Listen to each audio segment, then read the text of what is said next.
This is the worst episode, I think. This is the worst episode, I think. So I think now we're gonna move on. We have a brand new segment to bring to you guys, and that is Shower Thoughts with Gokul. Alright, so this is the new segment. I'm going to be pulling up 3 shower thoughts from Reddit. There's a subreddit basically called Shower Thoughts for those that don't use Reddit, where like people just post things that like realizations they have, or like jokes that are technically true that no one usually thinks about. And they're called shower thoughts because this is the kind of shit you think of when you're taking a shower. Right. So this is my top 3 for the week.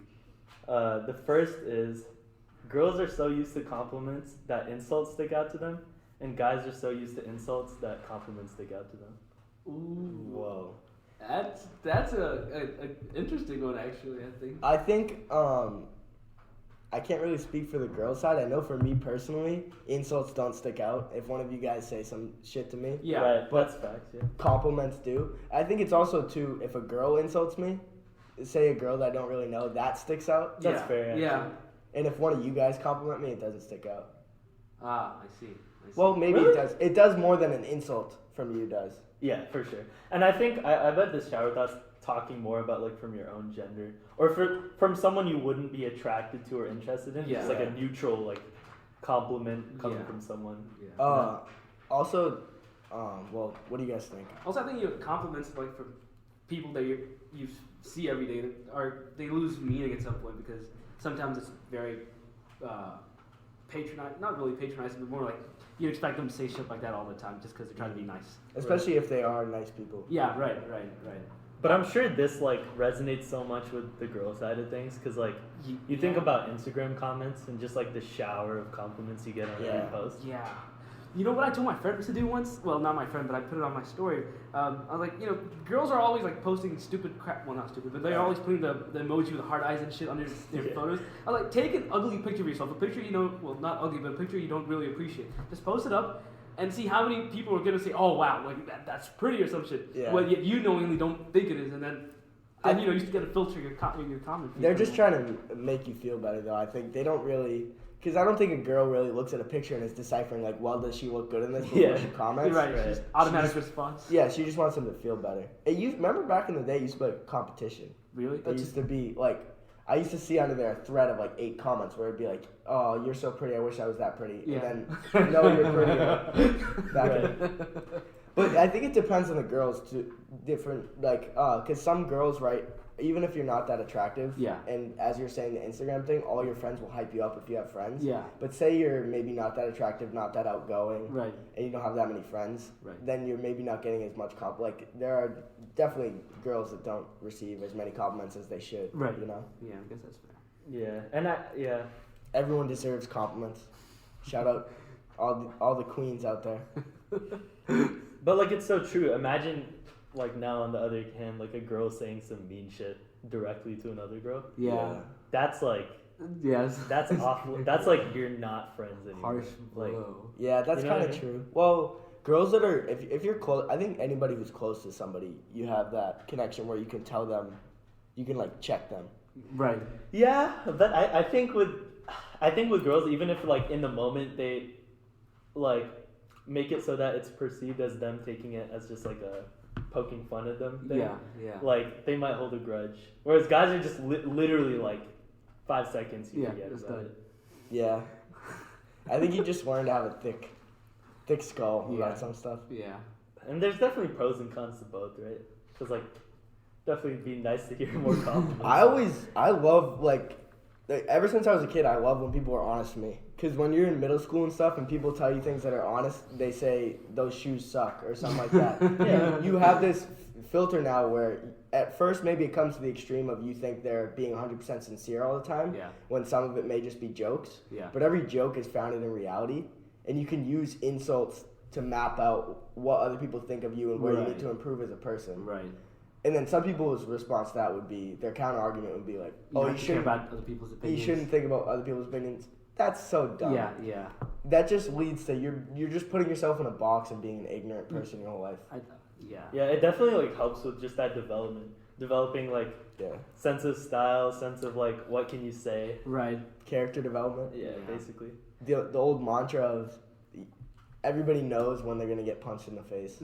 You know when to stop. And I would also say there's like a certain group of insults that like coming from specifically a girl to a guy is more acceptable than a guy to a girl. And one example is just like overweight jokes. Oh yeah. Yeah. There's like I've definitely seen like girls do that to guys, but never the other way. Yeah. Yeah, that's exactly what I was trying to That'd be imagine. so fucked up. Kind of interesting. But yeah, all right. Moving on to the second one. It's kind of a more extraterrestrial theme. Someday, products might have a "Made on Earth" sticker. That day could be tomorrow too. Whoa. Probably not. You gotta cosmetic products, you mean, or just anything generally? I think it's anything. I mean, it's basically just they're saying like if Things we're are ever a moving. multi-planet society. Yeah. But do you think Earth would be like the center of production? It depends. I think it all depends. I think you'd have to think, of course, if we don't go extinct here, and we say we continue forever, then there's going to be a phase where Earth is the only center.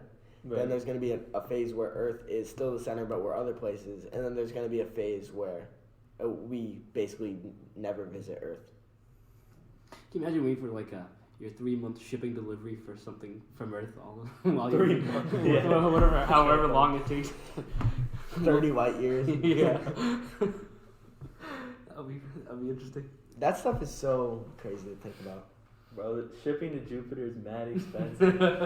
You go to college and stuff far away. Yeah. Dude, I can't fly back to Earth for Christmas, bro. I'm not going to see my parents. That would be hilarious. Bro, why doesn't Wendy's have interstellar shipping? Wendy's? I don't know why it's Wendy's. Winkos. Bro, an Uber back to Earth is $65, dude. Bro, look at this small cart fee on Uber Eats. Small card fee. $40,000. Do you think, I mean, this is so silly to speculate. How soon do you think we can genuinely live on another planet? Do you think within 20 years? Like live? Live. Yeah. Like you mean just exist? Oh, people are there. Like, Okay. there's a civilization on Mars. Okay. Kind of like in the Martian movie. Are you saying Yeah. minimum or Okay. realistic? No, more advanced than the Martian. Oh, I see. There's houses, there's people there. Oh, I see. People have been born on Mars. I don't know. I think by then I'd be a boomer. But Okay, boomer. You asked to go. Established civilization. Burke's like, hey, I've been a physicist for 45 years now. I've studied Mars my whole life. Can I go, please? Okay, boomer. that would be funny. But I don't think it's any. I don't know. I personally don't think it'll be anytime soon. I should have phrased that better. I said have kids there. That would mean that it's capable. Yeah. I mean, when would it start that we would be able to have kids? Right, because like have kids, minimum would be like 100 years. Just like established generations. I'd probably say like a good 40 to 50. I don't think Mars is the end all be all though. I think there's even better places in our solar system. But just like settling down on any planet. I'd say. There's people never talk about this too. There's an old NASA program. I think it's called I can't even remember. But At MIT? Or just no, I think it's general. There's no NASA programs at MIT. What do you mean? Really? Not specifically at MIT. I don't Okay. think. Okay. Okay. No. Yeah. Come on, man. And it's essentially there's like hovercrafts in Venus above all the acid rain clouds. Right. And that's never talked about. I don't know if it got thrown away, but I remember seeing a lot of stuff about that like 5 years ago or so. Like there are hovercrafts currently, you mean? No, it's a project that I don't know how much work has been done towards it, but Right. essentially there's projects to inhabit Titan, Mars, and then there's this Venus project where essentially the civilization would be above the clouds, and it would just be in hovercrafts and stuff, but people could feasibly go there. Interesting. And Venus is the most like Earth in climate besides the acid rain. Like people say, if the Earth had a worse greenhouse effect, we would essentially be Venus. Okay. That would be weird. I'd assume. It's like kind of we think of these like societies like above the clouds, and we're like Some Wall-E type shit. that would be like ridiculous. But then you realize like I would still be so happy seeing like no shit on my tissue after wiping my ass on an above cloud society. All right, Nico, you have anything to say? I don't know. I don't see. I was thinking of like an actual date range of like 45 years. Yeah. But now that I think about it, it'll probably be longer. Even though like Elon Musk is like heavily pushing this, I don't think it's just like just him and like SpaceX that can actually push it to the point of people being there and like civilization happening. I think you need government. I think it needs to be the government, really. Because you can't, if you could put so much resources behind that. There's so many smart people that work at the government. Yeah. Granted, Elon Musk is a fucking genius, but I think you're not gonna succeed as easily with a private corporation as you could with the government. And they could basically piss out the money needed to go to Mars. Right. Exactly. This is one of the few things that really piss off Neil deGrasse Tyson and people like Bill Nye. They really lose their shit over this. Reasonably too. I mean, the military gets we don't need to get too political, but they get what, $400 billion. Really? I don't know if it's a billion or million. I'm pretty sure it's more. It's like 700 billion, if I had to guess. Holy. But a year, like take out 5% of that, you know, or not even 5%, literally 2.5. Yeah. Ridiculous. All right, shower thought number 3 is the final one. Technically, you're the same age as the universe because matter can never be created or destroyed. Counterpoint, Right. the universe has no age. Ooh. Whoa. Wait. Is that because you think like it's always existed? Well, I just think time is... Oh, I see. Well, yeah, that I guess that sentence in itself is like a paradox because if matter can never be created, there's no start. Like you can't be this many years old, right? Right. Huh. I think it's... But I think it's just more the concept that like just our building blocks have been around for forever. Yeah. That's wild. Yeah. I genuinely think it's very silly to think about a start and the end. Because I don't know, I just don't understand how that makes any sense. Wait, why there needs to be one? Like the old thing of I don't want to get like we could talk about this for hours, but you think about the length of an instant. No one can define that. So what actually is time? Right. And then you say that there's some start and some end. Well, what does that mean? There has to be something In between. That seems to me almost as silly as religion. To just say it just started today and it's gonna end someday. Right. I agree with that. I do agree. That's everything. There's nothing bigger than that.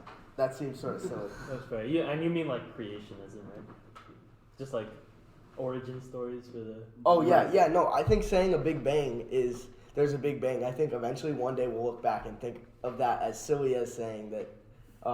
no mean to offend Nico here, but that Jesus is the Son of God. Yeah.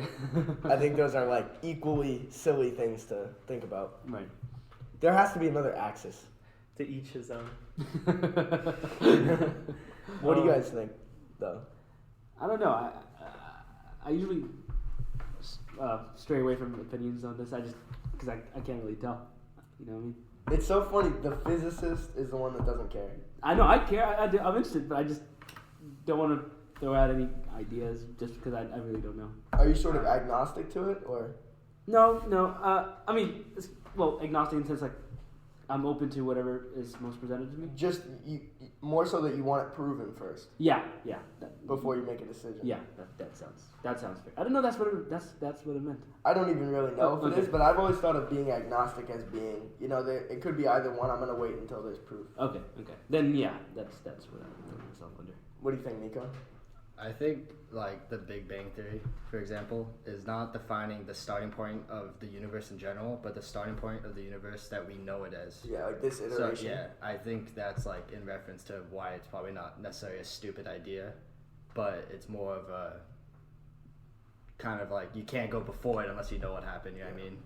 But you can only look back in time. If you say that, so the theory that there's a Big Bang and then there's a big crunch or whatever they say. Right, it's just going to expand, and then it's still accelerating right now, and then eventually it's going to slow down, and then it's going to all collapse again. The second it stops moving, they're going to collapse, right? That's just how gravity works. Then it's just going to expand again. Then how many times does it do that? There has to be some starting point, right? It's like the what's his face? Hawking? Yeah, Stephen Hawking. You know what I'm about to say, too. The turtles all the way down. Yeah. Universe, big crunch, big bang, all the way down. It's a mind-boggling concept.